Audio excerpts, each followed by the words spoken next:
আসসালামু আলাইকুম রহমতুল্লাহি ওয়া বারাকাতুহু। প্রিয় খামারি ভাই ও বন্ধুরা, আপনারা যে যেখান থেকে দেশ কিংবা প্রবাস থেকে কাছে কিংবা দূরে আপনারা যেখান থেকে আমার এই ভিডিওটি দেখতে পারতেছেন, আমি সবাইকে জানাই ঘাসের মেলা কৃষি খামারের পক্ষ থেকে আন্তরিক শুভেচ্ছা এবং অভিনন্দন। এই যে আমার সামনে যে ঘাসটা দেখতে পারতেছেন, এই ঘাসটার নাম হচ্ছে ইন্দোনেশিয়ান স্মার্ট নেপিয়ার ঘাস। আমি প্রথমেই বলবো, এই ঘাসের কোনো বিচি হয় না, এই ঘাসের কাটিং হয়ে থাকে, ছোট ছোট গিট হয়ে থাকে, গিটের ভিতরে অঙ্কুর হয়ে থাকে, সেখান থেকে ঘাসটা পুনরায় আবার হয়ে থাকে। এই যে ইন্দোনেশিয়ান স্মার্ট নেপিয়ার ঘাসটা দেখতে পারতেছেন, এই ইন্দোনেশিয়ান স্মার্ট নেপিয়ার ঘাসের পাতা হয়ে থাকে, প্রচুর পরিমাণে পাতা হয়ে থাকে।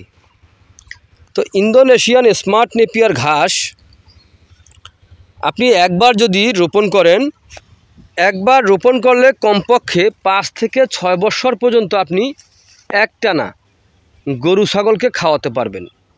এই পাতাযুক্ত এই ঘাসটা ইন্দোনেশিয়ান স্মার্ট নেপিয়ার ঘাসটা ইন্দোনেশিয়ান স্মার্ট নেপিয়ার ঘাস গরু ছাগলকে খাওয়াতে কোনো প্রকার মেশিনের প্রয়োজন হয় না, গোড়া থেকে কেটে দিলে সম্পূর্ণরূপে খেয়ে থাকে। ইন্দোনেশিয়ান স্মার্ট নেপিয়ার ঘাসে 22 থেকে 25% প্রোটিন রয়েছে।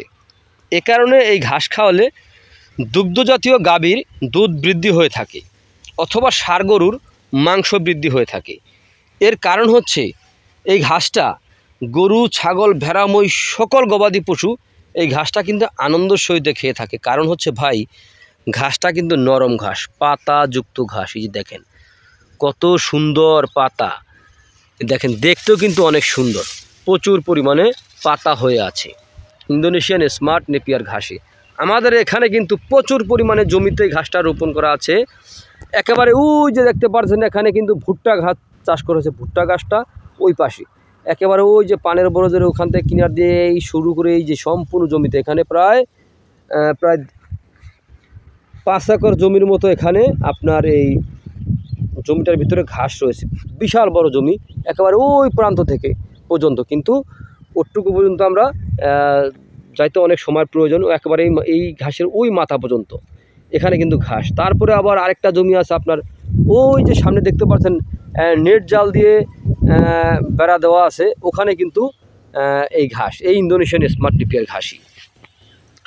তো ইন্দোনেশিয়ান স্মার্ট নেপিয়ার ঘাসটা আপনি কেন রোপণ করবেন? দেখেন ভাই, এই ঘাসটা যদি আপনি খাওয়াতে পারেন তাহলে আপনার খামারে কিন্তু অনেকটাই খরচ কমে যাবে। এর কারণ হচ্ছে ঘাসে খরচ কম, দানাদারে অনেক কিন্তু খরচ বেশি।